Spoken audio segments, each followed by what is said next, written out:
Established in 1969, today's boring business is a grading and paving company. The seller lists over $5 million in annual cash flow, or just under $500,000 a month. Companies typically don't last 50 plus years by accident. Let's see how they make money. What does the company do?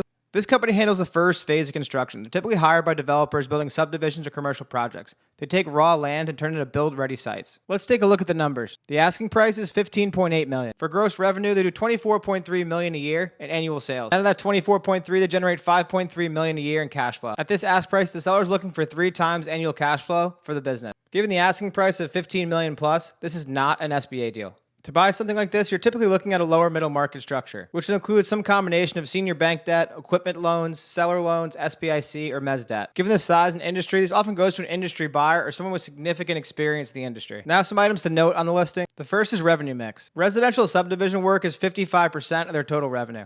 The rest is in commercial and government, meaning they're heavily tied to housing. Second item is the assets list. Mentions here is there's $6.5 million of equipment included in the asking price. Given the high amount, this can help with financing if you do asset-backed loans. Equally as important, given it's a big number, the replacement costs. How much CapEx is needed to replace old machinery? Now some questions to ask in diligence. The first is cyclicality. Business like this is directly tied to new construction. New developments slow down, this business typically slows down. Now they've been in business since 1969, so the seller's been through multiple housing cycles, and the business is still here. But as the new owner, you have to dig in more and figure out what that cash flow looks like when times get hard. Second one here is reliance on a single developer or concentration risk. The seller lists they have a pipeline built out well into 2026. You want to check on the quality of that backlog, but also is it tied to a couple small developers or a single developer that increases your risk if they walk away. That's today's boring business review. Follow along for more. And if you're looking for the listing ID, here it is to go after it yourself if you're interested. Reminder, this is for informational, educational purposes only. Please do your own research.